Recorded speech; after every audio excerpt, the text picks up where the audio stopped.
মুম্বাই ফিরলেন এই ভারতীয় ডিফেন্ডার। বছর কয়েক আগে মুম্বাই সিটি এফসির জার্সিতে আইএসএল এর শিল্ড জিতেছিলেন হার্দিক ভাট। পরবর্তীতে লোনের মেয়াদ শেষ হতেই ফিরে গিয়েছিলেন রাজস্থান ইউনাইটেড। গত আই লিগে সেই দলের জার্সিতেই খেলেছেন একাধিক ম্যাচ। নয়া সিজনের জন্য আবার তাকে দলে টানল আইএসএল এই ফুটবল ক্লাব। একটি মরশুমের চুক্তিতে ফের মুম্বাইয়ের জার্সিতে খেলতে দেখা যাবে হার্দিককে। নিজের পুরনো দলে ফিরে এই ডিফেন্ডার বলেন, মুম্বাই সিটিতে ফিরতে পেরে আমি যথেষ্ট আনন্দিত। ক্লাবটি আমার হৃদয়ে বিশেষ স্থান গ্রহণ করে আছে। আমি আবার এই দলের জার্সি পরতে পেরে যথেষ্ট সম্মানিত।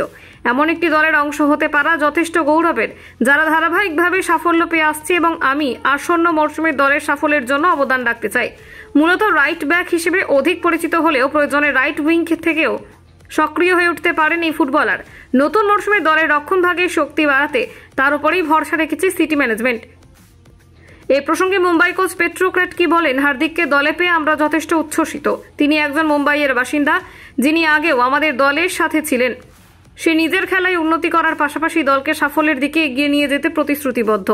কলকাতা 24/7.in।